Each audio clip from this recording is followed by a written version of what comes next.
Pai do Senhor, meus irmãos, louvamos a Deus por essa oportunidade de estudarmos a lição da Escola Dominical, a lição 12, que vai falar sobre a urgência do discipulado. Então o título já nos revela algo importante da lição, que vai tratar sobre o discipulado.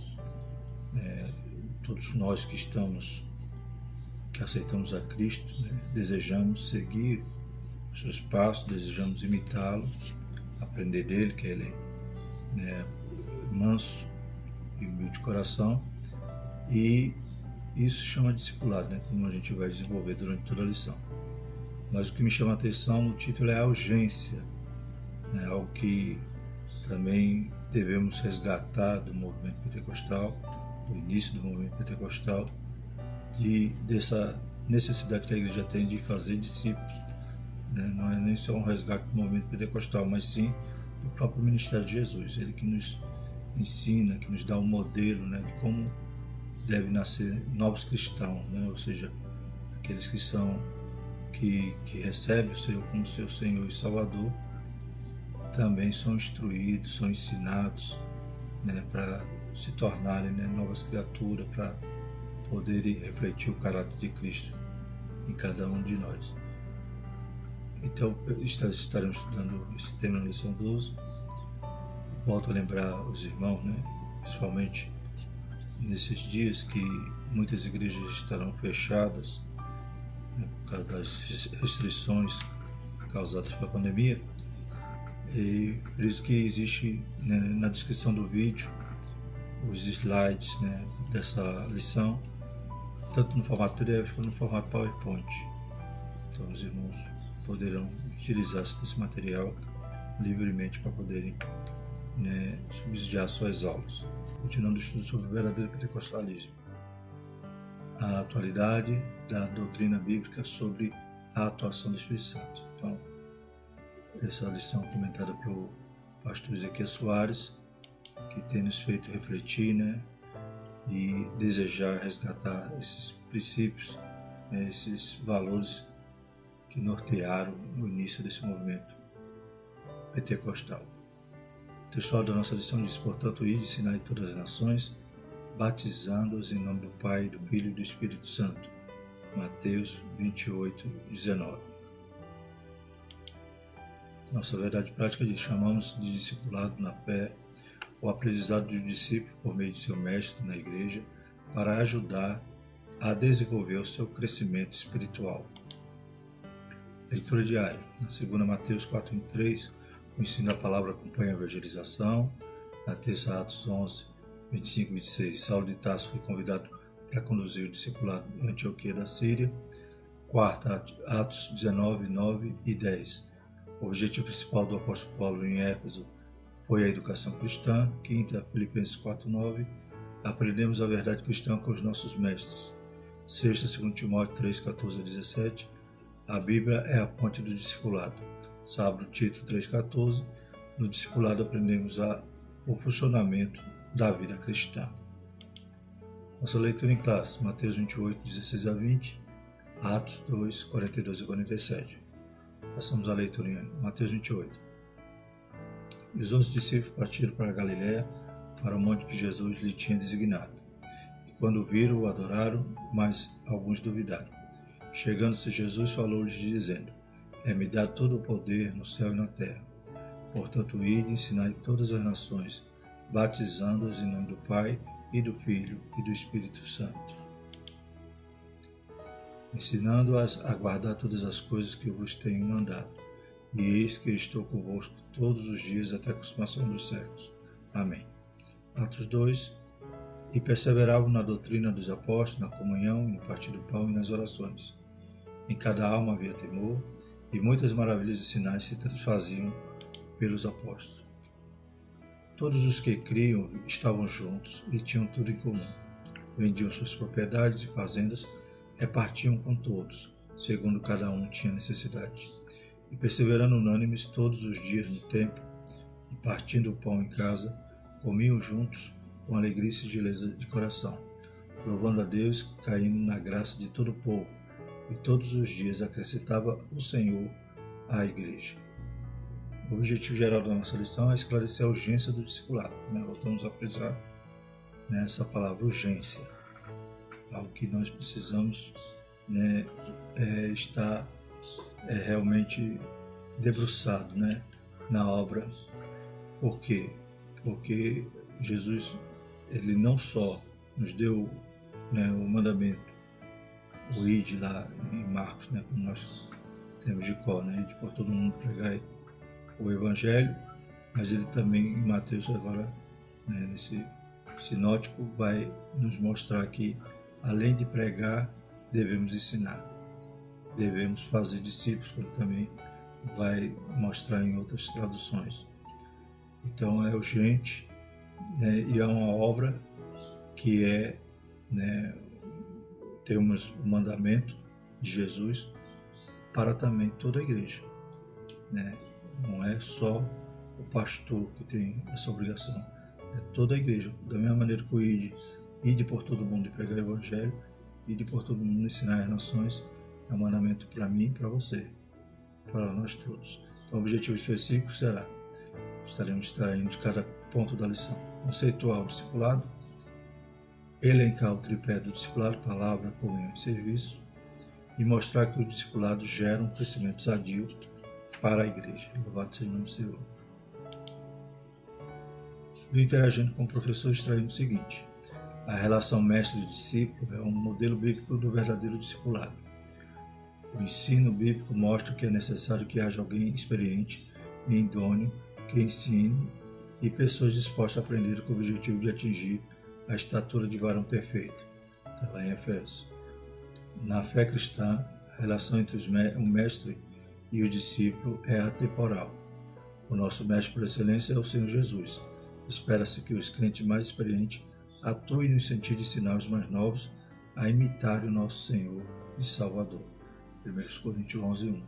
Então, percebemos já aqui no Interagindo com o Professor que essa relação mestre-discípulo, né, é um modelo bíblico. Né? Jesus, ele chama ali, começa com aqueles 12 homens e começa então a ensiná-los, instruí-los, para que a obra de Deus pudesse prosseguir a partir deles. E quando vemos lá, após Jesus ressuscitar, a Bíblia já conta cerca de 500 discípulos, né? Então não parou nos 12. E esse modelo, né, de alguém experiente ensinando aquele novo cristão é um modelo atemporal, como diz aqui no Interagindo com o Professor. Ou seja, um modelo que não perdeu a validade, um modelo que até hoje é necessário. Por isso que, embora há o ensino, né, de todo o grupo, né, de toda a igreja, um ensino coletivo, há necessidade do ensino individual, né, há necessidade de cada crente, né, poder ajudar aquele que começa na caminhada. E ele não vai ensinar só com teoria, mas vai ensinar com um exemplo, o modelo de sua vida, para que aqueles que estão aprendendo também possam desejar ser imitadores de Jesus, como Paulo dizia, né? Sedes meus imitadores como eu sou de Cristo. Então isso não é algo que ficou só para Paulo. É uma necessidade de cada cristão gerar, né, filhos na fé. Louvado seja o nome do Senhor. Quantos, né, tem algum modelo, algum referencial e diz assim: aquele irmão, aquela irmã é minha mãe, o meu pai na fé. Então eles foram gerados, né? Paulo dizia que já sentia dores de parto, né, para gerar ali, né, os crentes ali, gerar nova vida nos crentes. Então nós devemos ter esse desejo também de ter filhos e filhas na fé. E como é que fazemos isso? Discipulando. O discipulado acompanha a pregação do Evangelho desde o princípio e ele finalmente a importância como base inicial na formação cristã no novo convertido. A forma que a igreja local desenvolverá somará a formação do caráter cristão para o bem ou para o mal. Então, se a igreja, como diz o pastor Aguinaldo Betti, né, o que a igreja, né, alimentar os seus membros, né? É isso que não vai poder faltar. Então, se a igreja alimentar seus membros com entretenimento, então isso também não vai poder faltar. Mas se a igreja alimentar seus membros com a palavra, o ensino genuíno, então esse mantimento deverá ser contínuo.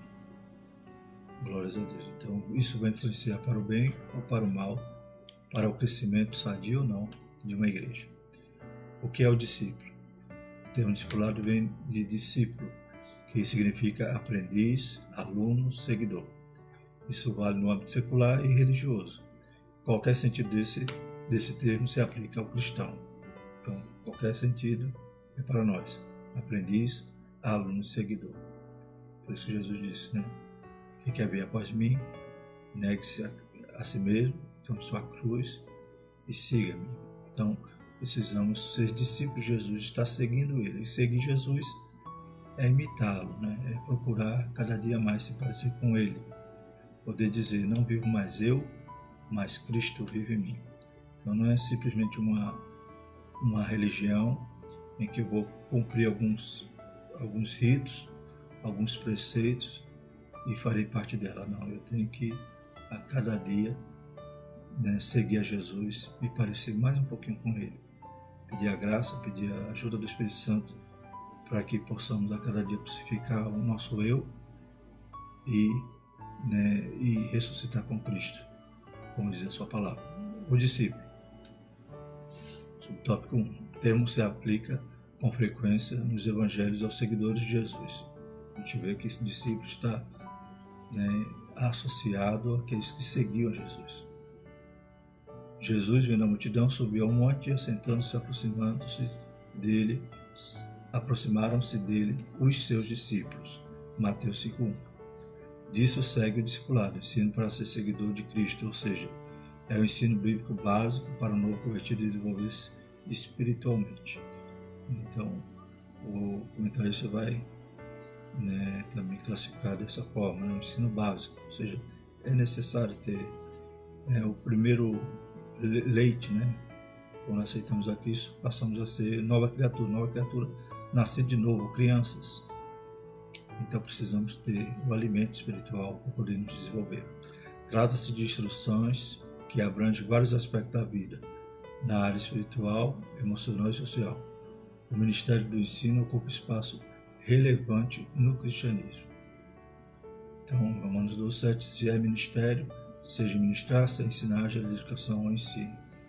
Então, é algo que não pode faltar na igreja, louvado seja o Senhor. Então, a igreja ela tem que estar, né, com essa coluna, né, do evangelismo, do discipulado, né, do ensino, né.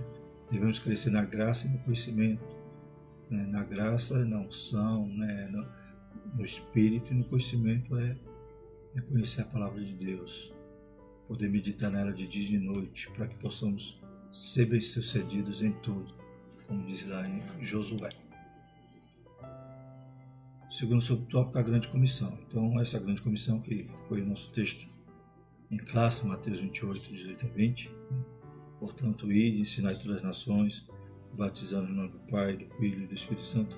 Então, todo esse contexto aqui é chamado a grande comissão. Essa grande comissão foi dada a nós, a cada um. É a grande comissão, né? É o nome que se dá à comissão que o Senhor Jesus designou para a evangelização das nações. O verbo ensinar e ensinar todas as nações, ou façam discípulos de todas as nações, né? Já traduzido na Nova Almeida atualizada, é mateteu, fazer discípulos, discipular. Então, a gente vê que a tradução, nova tradução, né, da Almeida, em vez de estar lá, ensinar todas as nações, vai estar dizendo, façam discípulos de todas as nações. Então, é esta a nossa comissão, de ensinar, né, de gerar esses filhos na fé, né, de conduzir aquele que está começando seus primeiros passos na fé, para que eles possam, né, ser instruídos e caminharem, né, após Jesus, seguir Jesus. O discipulado não é opção, é mandamento divino para a edificação e crescimento espiritual de cada cristão. Voltamos a frisar. Muitas das vezes a gente só pensa que o mandamento de Jesus é ir e pregar. Mas a gente percebe que, complemento a isso, em Mateus 28 vai nos dar mais uma função, mais uma obrigação. Ide e ensinai. Pregar, nós estudamos na lição passada, evangelizar, glórias a Deus. Ganhar almas para Jesus é maravilhoso, mas devemos cuidar, ensinar. Um pastor dizia que a Assembleia de Deus é uma grande obstetra, mas é uma péssima pediatra. Ou seja, nascem muitos, talvez seja a denominação que haja mais conversões, mas pouco se cuida dessas crianças que nascem. Então somos péssimos pediatras. Que Deus nos ajude, nos motive através dessa aula, nos desperte, pois é uma função da igreja e é também uma obrigação individual. Cada um de nós temos que amar o nosso próximo, amar o nosso irmão, amar aquele que nasce de novo, para que ele possa ser cuidado. Essa responsabilidade é da igreja, mas é nossa também, individualmente. Algo que me chamou a atenção no vídeo do evangelista Luiz Oliveira, ele deu uma ilustração de como é a condição daquele que recebe, aceita Jesus e não é cuidado. Então ele cita o Salmo 142, versículo 4, e isso nos chama a atenção, isso realmente toca. Aí o Salmo 142, versículo 4 diz o seguinte: olhei para a minha direita e vi, mas não havia quem me conhecesse. Refúgio me faltou, ninguém cuidou da minha alma. Realmente é algo que nos toca profundamente, quando lembramos daqueles que aceitaram Jesus, nasceram, mas morreram no caminho, porque não tinha quem cuidasse de sua alma. Que Deus nos ajude e nos mobilize, nos desperte nessa lição. Além do discipulado, ele também ordenou que esses novos discípulos guardem o que aprenderam, ensinando-os a guardar todas as coisas que eu vos tenho mandado. Então, a função do mestre, esse mestre que eu digo, é claro que ele se coloca no lugar de mestre, mas para ensinar os ensinos do verdadeiro mestre, que é Jesus. E é uma função que requer esforço. Então, ensinando a guardar todas as coisas. Então, você não vai ensinar uma vez só. Você vai ajudar, vai segurar na mão, até que possa andar sozinho. Lá em Mateus 23, de 3 a 8, vai mostrar a figura ali dos fariseus, que eram falsos mestres, que ensinavam, mas não cumpriam, não obedeciam. Então eles eram, Jesus mesmo vai dizer, observe o que estão dizendo, mas não faça como eles fazem, porque eles realmente não cumprem o que estão ensinando. Lá em Mateus 23, 3 a 8, vamos fazer a leitura. Todas as coisas, pois, que vos disserem que observeis, observai-as e fazei-as, mas não procedais em conformidade com as suas obras, porque dizem e não fazem. Pois atam fardos pesados e difíceis de suportar, e os põem aos ombros dos homens, eles, porém, nem com seu dedo querem movê-los. E fazem todas as obras a fim de serem vistos pelos homens, pois trazem largos filactérios, alagam as franjas de suas vestes, e amam os primeiros lugares nas ceias e as primeiras cadeiras na sinagoga, e as saudações nas praças, e os seres chamados pelos homens, Rabi, Rabi. Vós, porém, não querais ser chamado Rabi, porque um só é o vosso mestre, a saber, o Cristo, e todos vós sois irmãos. Então não devemos ser discipuladores como os fariseus, que fazia só para ser visto, né? Falavam, ensinavam, mas não cumpriam, e ainda queriam impor cargas que eles não iam conseguir carregar. Então que nós tenhamos amor, compaixão, né? E não desejemos ser chamado mestre como eles, né? Eles tinham um desejo que alguém chamasse eles Rabi, Rabi, mas o nosso mestre é Jesus. Nós estamos ensinando porque Jesus também nos ensina assim. Glórias a Deus, né? Então, voltamos a lembrar, Paulo citando, ser de meus imitadores como eu sou de Cristo, né? Então, não vou pedir para que ninguém me imite os meus defeitos, mas olhe para o que puder observar na minha vida, que vem do alto, né? Que vem de Cristo. Glórias a Deus. E eu tenho a obrigação de ser cumpridor da palavra, ensinar por exemplos e não só por palavra. Ou seja, as doutrinas e os pontos doutrinários que Jesus ensinou. O livro de Atos mostra os apóstolos no cumprimento dessa palavra. Atos 5:21 diz: E ouvindo eles isto, entraram de manhã cedo no templo e ensinavam. Chegando, porém, o sumo sacerdote e os que estavam com ele, convocaram o conselho e a todos os anciões dos filhos de Israel, e enviaram os servidores ao cárcere para que de lá os trouxessem. Então os discípulos haviam sido presos, o anjo foi lá, soltou eles, e eles não acovardaram, pelo contrário, voltaram ao templo, continuaram ensinando. E ensinando ali, os sacerdotes tomaram surpresa, né?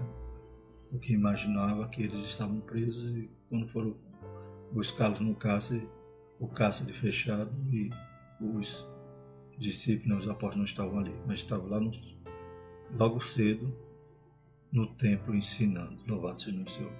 É um modelo que a igreja não pode, né, perder de vista, né? Um modelo de sempre estar fazendo discípulo, ensinando. A educação cristã. A doutrina dos apóstolos, lá em Atos 2:42, está dentro do corpo doutrinário que Jesus ensinou aos seus discípulos durante o seu ministério terreno e que depois o Espírito Santo se encarregou de orientá-los, né? Até então eles tinham só o Antigo Testamento, né? E a doutrina dos apóstolos era o quê? Era os apóstolos passando, né, transmitindo o que Jesus estava ensinando. Como o próprio Jesus disse, né, que o Espírito Santo os faria lembrar de tudo aquilo que Jesus havia dito. Então eles estavam transmitindo, né, estavam ensinando tudo aquilo. Eles não morreu neles, eles deram continuidade à obra, fazendo, né, o mandamento que Jesus tinha dado a eles. E também essa doutrina dos apóstolos, depois eles vão, né, o Espírito Santo vai inspirá-los, né, a registrar, a escrever, que são, né, os evangelhos, o livro de Atos e as cartas, né, e o livro de Revelação. Então, que compõe agora o Novo Testamento. Nós a temos porque temos a palavra do Senhor. Então, essa doutrina dos apóstolos que nós não podemos, né, desviar dela, ou seja, todos, né, os livros que compõem o cânon sagrado, a Bíblia. E perseveraram na doutrina dos apóstolos, na comunhão, e no partir do pão e nas orações. Mas, né, João 14:26 diz: Mas aquele Consolador, o Espírito Santo, que o Pai enviará em meu nome, vos ensinará todas as coisas e vos fará lembrar de tudo quanto vos tenho dito, né? Então era essa a doutrina dos apóstolos, eram os ensinos de Jesus. O currículo de qualquer um dos nossos cursos teológicos consta de diversas disciplinas sobre Deus, Jesus, o Espírito Santo e a Trindade, sobre os anjos, o homem e o pecado, sobre a expiação e a salvação, sobre a morte e a ressurreição dos mortos, sobre a sua vinda e a igreja. Jesus falou e ensinou sobre tudo isso e muito mais, como a teologia prática, a ética, aquilo que o cristão deve praticar no seu dia a dia. O ensino nesse contexto pode se referir também aos cursos de teologia. Então, na educação cristã, né, nós vamos ter todas essas fases, né? Tem a fase de a pessoa recebe a palavra, o Espírito Santo o convence, né, do pecado, da justiça e do juízo, ele recebe a Jesus, ele vai ser alimentado através das pregações, né, através né, das instruções que os pastores vão dar, e principalmente através daquele que vai estar do seu lado o ajudando, né?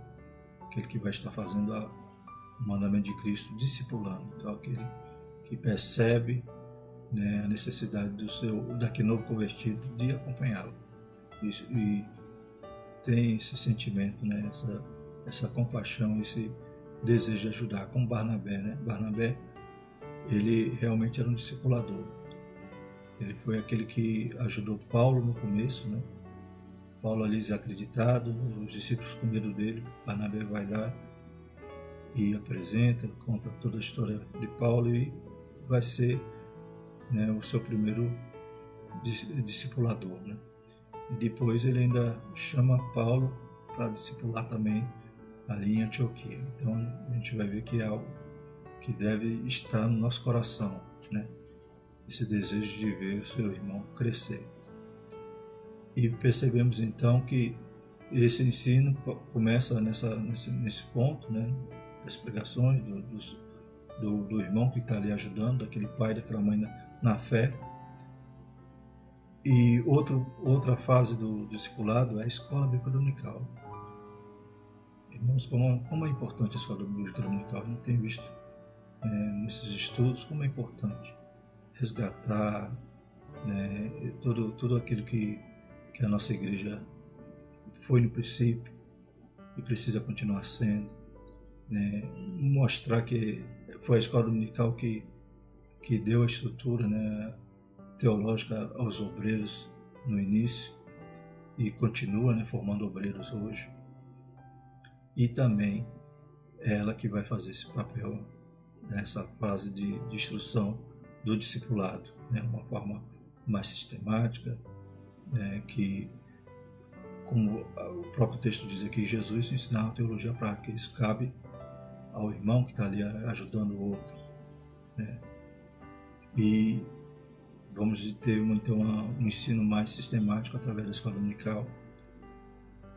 E por fim, né, também temos os cursos teológicos, que é já quando o crente já está mais maduro, já está sabendo andar sozinho, e ele vai se aprofundar num curso teológico, que é fundamental para que a nossa igreja possa permanecer, né, caminhando, permanecer, né, na doutrina dos apóstolos, como a gente já viu que era um modelo da igreja primitiva. Segundo ponto da nossa lição, segundo tópico, o tripé do discipulado: palavra, comunhão e serviço. Essa trilogia, palavra, comunhão e serviço, era a marca da igreja de Jerusalém, logo após o Pentecostes, e se influenciou a maioria das igrejas de todos os lugares e em todas as épocas, e continua valendo atualmente, né? Então esse modelo, ele também não inspirou, ele é válido e é importante, né, do discipulado: palavra, comunhão e serviço. Vamos adentrar nesse tópico. Primeiro subtópico, a palavra. A autoridade da Escritura é singular e única, pois a sua fonte é o próprio Deus. Elas foram faladas primeiramente pelos profetas do Antigo Testamento e depois pelos apóstolos no Novo Testamento. 2 Pedro 3,2, na versão Nova Almeida atualizada, diz: para que se lembre das palavras que anteriormente foram ditas pelos santos profetas, e também se lembre do mandamento do Senhor e Salvador que os apóstolos de vocês lhe ensinaram. Então,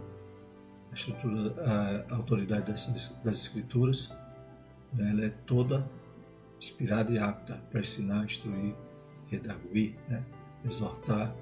Então, tanto o Antigo Testamento como o Novo, tanto a palavra que foi dita pelos profetas como pelos apóstolos, né, vai nos servir de regra de fé e prática, né, de bússola, de lâmpada para os nossos pés.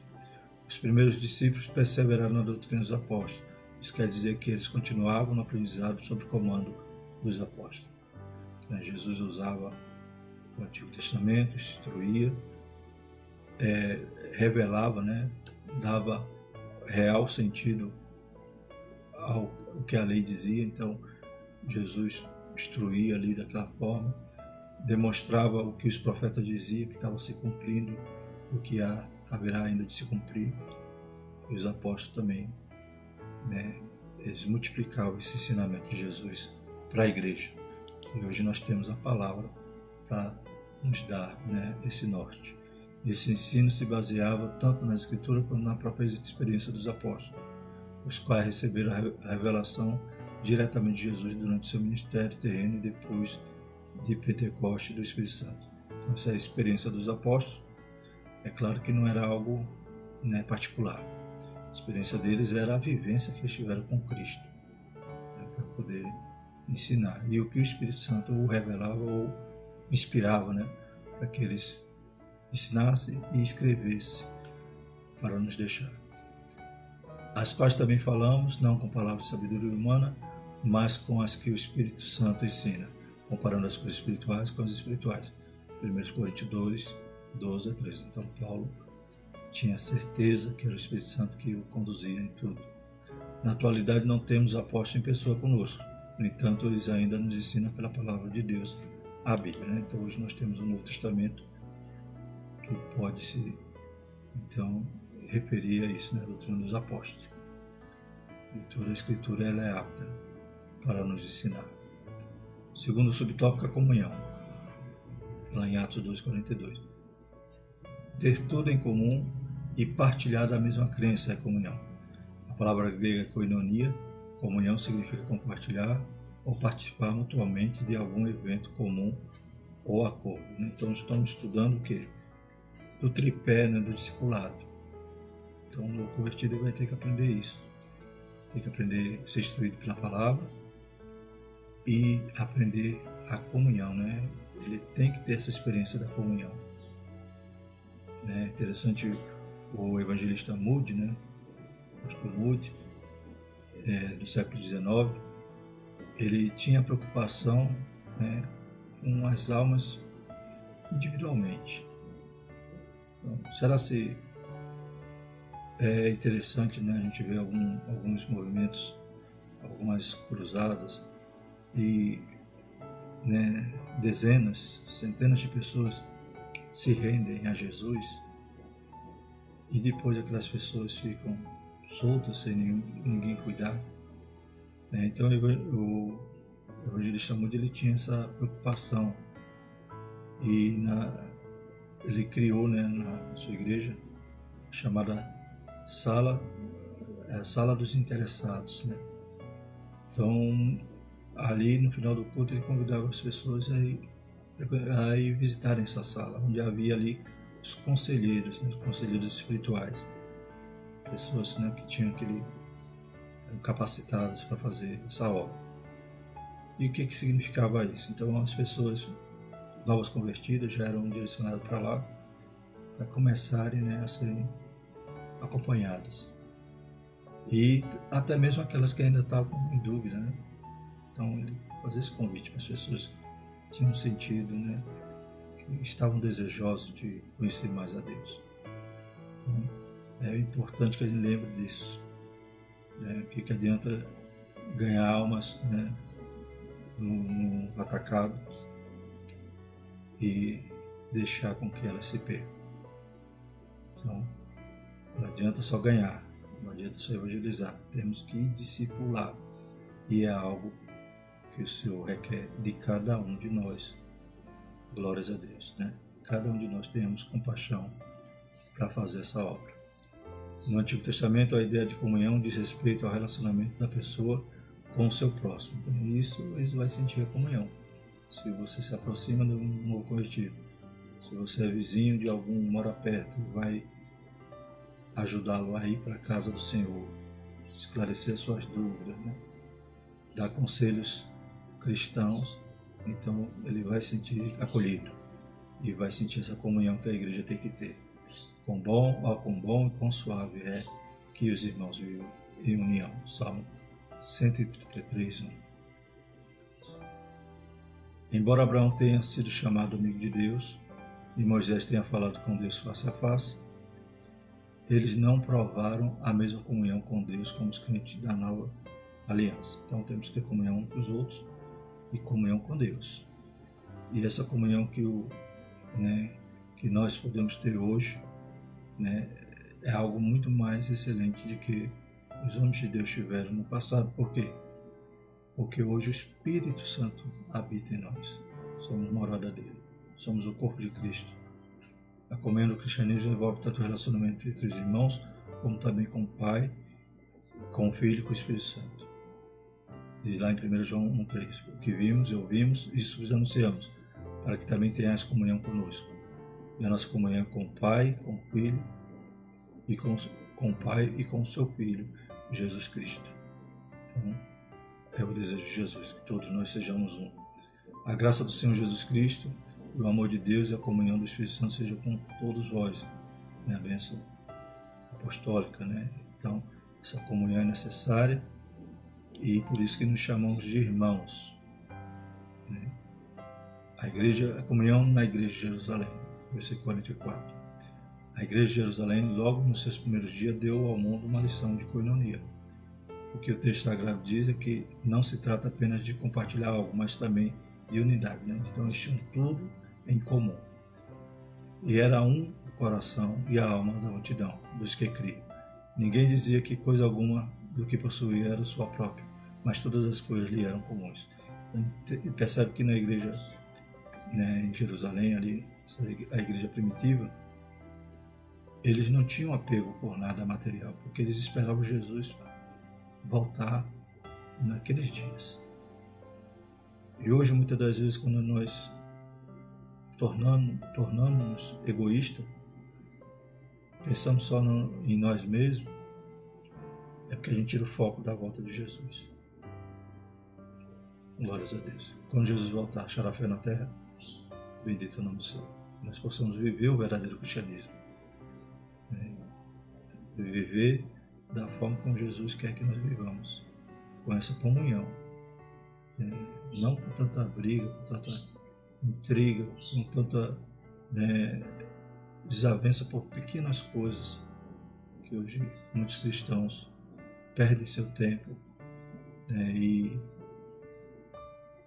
gera um esfriamento espiritual, esses embaraços. A Bíblia diz: não vos embaraceis com o negócio dessa vida. Mas lembremos da volta de Jesus, que é iminente, para que possamos também não ter nada próprio, assim, ou seja, tudo seja comum, possamos ter essa comunhão. Nesse versículo, então, entendemos que coração diz respeito ao centro da vida, a mesma inclinação. Então, todos tinham a mesma direção, a mesma inclinação. A alma é a sede das emoções, fala dos mesmos afetos e sentimentos. Então, eles tinham o mesmo propósito, o mesmo objetivo e sentiam as mesmas coisas uns pelos outros. Todos os crentes tinham o mesmo propósito e a mesma esperança, servindo ao mesmo Senhor. Filipenses 2,3 diz: nada façais por contenda, por vanglória, mas por humildade. Cada um considere os outros superiores a si mesmo. E 1 João 3:16 a 18 diz: conhecemos o amor nisto, que ele deu sua vida por nós e nós devemos dar a vida pelos irmãos. Quem, pois, tiver bens no mundo e vendo seu irmão necessitado e lhe cerrar o seu coração, como estará nele o amor de Deus? Meus filhinhos, não amemos de palavra nem de língua, mas por obra e em verdade. Amém? Então, comunhão também é desejar discipular, desejar gerar sentidores de parto pelo novo convertido, pelo seu irmão. E o quarto subtópico, a terceira base aqui desse tripé é serviço. Trata-se do termo significado amplo nas escrituras sagradas. O termo visto isoladamente quer dizer um trabalho realizado por alguém ou algo seguindo as suas instruções. O termo no Antigo Testamento se relaciona a maioria das vezes ao sacerdote, no santuário e também a qualquer pessoa temente a Deus. Então, serviço isoladamente é só fazer um trabalho para alguém. Agora, no Antigo Testamento tinha a ver com algo que se fazia para Deus. Josué 24:15 diz: porém, se vos parece mal aos vossos olhos servir ao Senhor, escolhei hoje a quem servais. Se os deuses a quem serviram os vossos pais, que estavam da além do rio, ou os deuses dos amorreus, em cujas terras habitais, porém, eu e a minha casa serviremos ao Senhor. Amém? Então, o serviço no Antigo Testamento estava relacionado a servir a Deus. Na primitiva igreja de Jerusalém, o serviço cristão está representado sumariamente na perseverança no ensino dos apóstolos, na comunhão, no partir do pão e nas orações. Então percebemos que o serviço fazia parte, né? Ou melhor, o serviço era exatamente estar ali no templo, estar ali todos os dias em comunhão, né? Ensinando, aprendendo, partindo o pão e orando. Então esse era o serviço, era o culto, né? Culto quer dizer serviço. É isso que Deus espera de cada um de nós no cumprimento da grande comissão, que possamos estar imbuídos da obra, fazendo a obra do Senhor, servindo a Ele e em comunhão com nossos irmãos. Terceiro ponto, terceiro tópico, o discipulado e o crescimento sadio da igreja. Será que a igreja cresce dessa forma?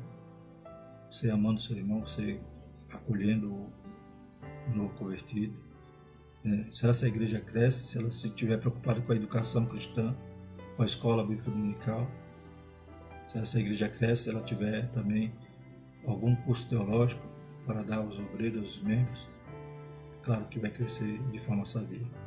A igreja precisa do processo de discipulado para cumprir o propósito da grande comissão. Não se trata de opção, é a ordem de Jesus para a educação e crescimento individual de cada cristão. Então, depois dessa lição, toda vez que você lembrar do ID de Jesus, não pense que o ID, que o mandamento é só para pregar. Nós devemos fazer discípulos. É o ID. Glórias a Deus. Não venhamos apenas fatiar, né, essa ordenança, mas cumpramos ela por completo. Primeiro subtópico, crescimento espiritual. O processo do discipulado tem por objetivo instruir o novo convertido sobre os vários aspectos da vida cristã. Todas as pessoas que vêm a Cristo precisam ser discipuladas. Isso porque elas se tornaram novas criaturas e passam a viver uma nova experiência. Então, criança, né? Nasceu de novo. Glórias a Deus. Nasceste de novo, anda já com Deus, como diz o hino. Então precisamos instruir todo cristão, todo aquele que vem até Cristo.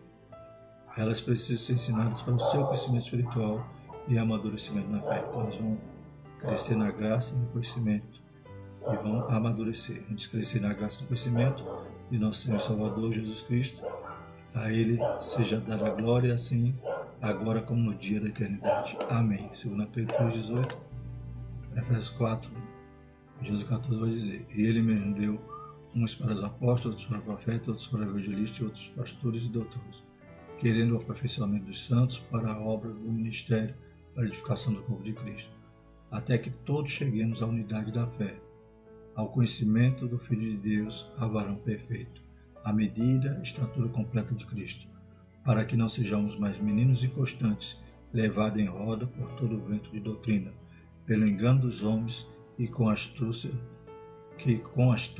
enganam fraudulosamente. Então, para que você tenha crentes firmados na rocha, necessário haver discipulado. Glórias a Deus. Para que possamos ser maduros, né? À medida da estatura completa de Cristo, varão perfeito, maduros, adultos. Mas quando aceita a fé, é ainda uma criança.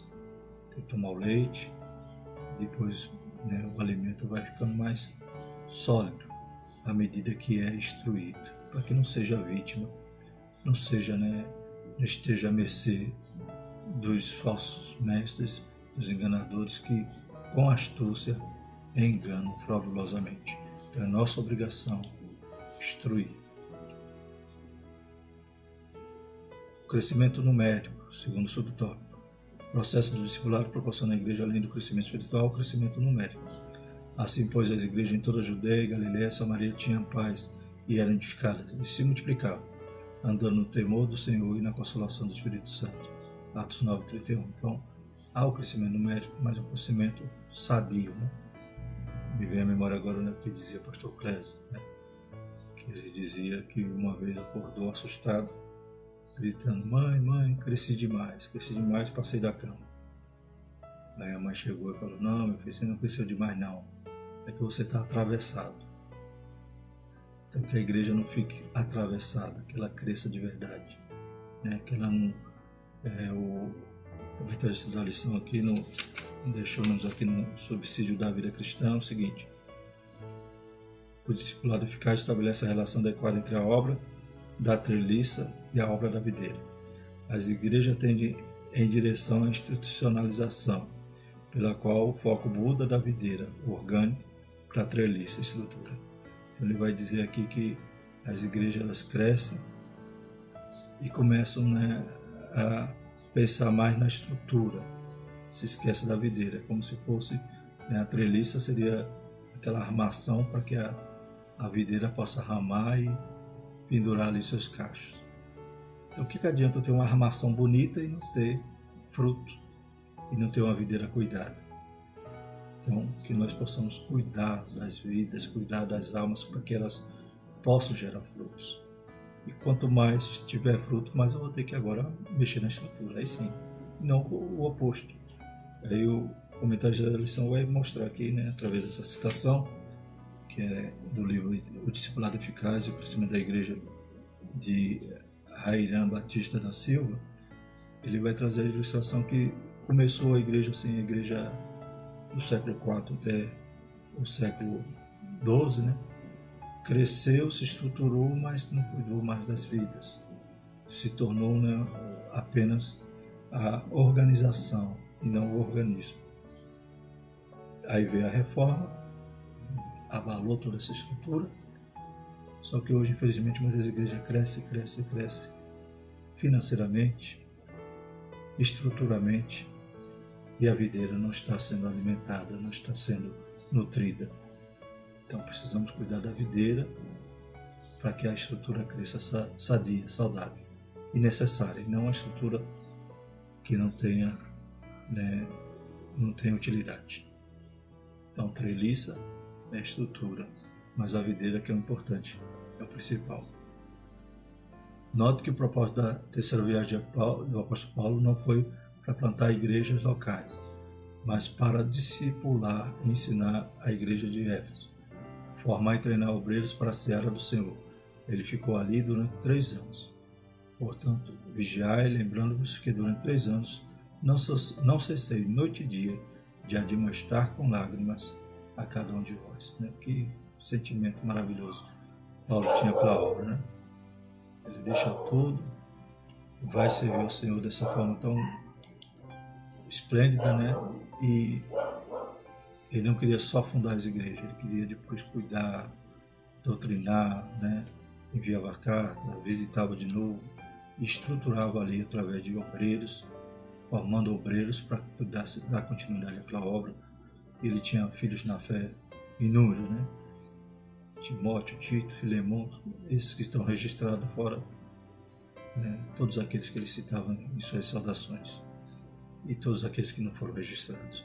Glória a Deus. Paulo era realmente ele dedicou sua vida para fazer essa obra de forma maravilhosa, e nós devemos também buscar ser, né, imitador de Paulo como ele era de Cristo. Louvado seja o nome do Senhor. Terceiro subtópico, o exemplo da igreja de Antioquia e da Síria. O público da igreja de Antioquia era gentil, identificado como gregos. O apóstolo de Jerusalém enviaram Barnabé para discipulá-los. Né? Você vê que Barnabé também era outro, né, gigante, né? Glórias a Deus. Estava sempre envolvido na obra do discipulado. Foi ele que ajudou Paulo, foi ele que ajudou a igreja ali de Antioquia, também foi missionário e também foi aquele que acolheu Marcos, né? Mesmo quando Paulo teve desavença ali, separaram, mas ele segurou Marcos e ajudou Marcos também na sua vida espiritual. Então era verdadeiro um paizão na fé, um consolador, né? Como diz, né? Que seu nome também era conhecido, né?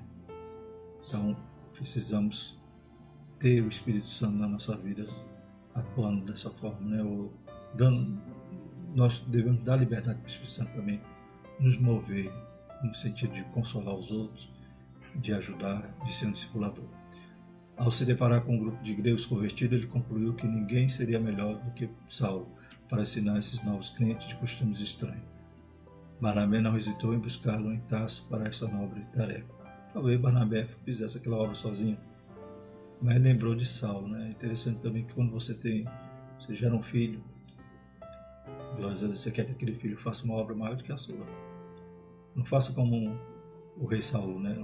O rei Saul, quando ouvia aqueles cânticos dizendo que Saul, né, matou 1000 e Davi matou 10.000, ele ficou com inveja, com ciúme. Não, que nós desejemos que aqueles que nasçam de nós possam fazer obras melhores, como o próprio Jesus disse, né? Vocês farão obras maiores. Glórias a Deus. Então, que nós também desejemos que nossos filhos cresçam e nos superem. Atos, né, 11, 25 e 26 diz: partiu Barnabé para Tarso a buscar Saulo e achando conduziu para Antioquia. Sucedeu que todo um ano se reuniram naquela igreja e ensinaram muita gente. Em Antioquia foram os discípulos pela primeira vez chamados cristãos. Então, você vê que a obra foi bem sucedida, né? Saulo ali ensinando com Barnabé durante um ano, e a obra gerou tanto fruto que os discípulos pela primeira vez foram chamados cristãos, né? Quer dizer, pequenos cristos. Então, viram naquela igreja que eles realmente eram seguidores de Cristo. Conseguiram olhar para eles e dizer: não vivem mais eles, mas Cristo vive neles. Glórias a Deus. A serem chamados pela primeira vez cristão, né? Essa honra não foi, né, em Jerusalém, foi em Antioquia. Glórias a Deus. Eles discipularam a igreja durante o ano inteiro. Assim, desde muito cedo na história do cristianismo, a igreja se preocupa com o discipulado, pois fazer discípulo não é a mesma coisa que fazer membro da igreja, né? Então não é o número de membros, mas número de seguidores de Cristo que importa, né? Como diz o corinho, né? Ser crente é bom, ser salvo é melhor. Bendito é o nome do Senhor, que nós possamos estar imbuído com esse sentimento. Conclusão: Deus tem interesse no bem-estar social e espiritual do ser humano. Isso vale para a igreja e para a sociedade. A educação, como base no espírito cristão, é importante porque, além dos valores espirituais, contribui na construção de uma sociedade civilizada. A base dos valores morais e espirituais é a Bíblia, né? Então, que melhor educação há, né, para que possa mudar a sociedade, transformar o homem, do que a cristã? E a Bíblia como fonte. Louvado seja o Senhor. E esse é o papel importante da igreja, né, que vai povoar o céu e transformar a sociedade. Louvado seja o Senhor. Próxima lição, última lição do trimestre, vai se falar sobre voltar dos seus olhos para a bendita esperança. Lição 13, estaremos estudando para o próximo domingo. Que Deus nos ajude, Deus visite cada irmão no seu lar, aquele que não está podendo, né, que a igreja está fechada, não está podendo fazer essa escola presencial. Que Deus nos ajude e mude o quadro, né, transforme, né, essa tempestade, né, em bonança. Que Deus sopre esse vento que aflige a humanidade. Que nos ajude, perdoe a nossa nação, perdoa o nosso pecado, perdoa o pecado desse mundo. Tenha misericórdia, nos dê um pouco de refrigério, né? Amém? Vamos orar. Senhor nosso Deus, obrigado por tudo. Teu Espírito Santo possa visitar cada crente, cada aluno da escola dominical. Deus vai dando fortaleza, Pai. Vai, Pai, aleluia, dando uma viva esperança. Bendito seja o seu santo nome, Pai. Visita aqueles que estão enfermos. Repreenda a enfermidade, Senhor Jesus. Faça um milagre, Pai, que nós suplicamos nesta hora, que nós necessitamos. Deus de poder e glória, sabemos que tudo está no teu controle, Senhor. Continua abençoando a tua igreja, visitando, Pai, aleluia, cada pastor, cada professor, cada superintendente, cada secretário de escola dominical. Pai, vai vivendo a tua obra, visitando cada aluno, Pai, dando o desejo de ouvir a tua palavra, de aprender de ti. Aleluia. Nos Pai, desperta para sermos discipuladores, Senhor. Para podermos visitar aquele que está necessitado, Pai. Aleluia. De crescer, Pai, na fé, de aprender de ti. Possamos ser instrumento nas tuas mãos. Pai, nos dê esse sentimento de compaixão, de comunhão, para que a tua obra, Pai, possa crescer sadia com homens e mulheres de Deus, Pai, aleluia, pronto para, aleluia, Senhor Jesus, para não se conformar com o mundo, aleluia, mas para renová-lo, aleluia, através do seu entendimento, da transformação do seu entendimento. Em nome de Jesus, abençoa a tua igreja. Nesta hora nós te pedimos e te agradecemos. Em nome de Jesus. Amém. A graça do nosso Senhor Jesus Cristo e o amor de Deus, a consolação do Espírito Santo permaneça sobre nós, não só hoje, mas para sempre. Amém.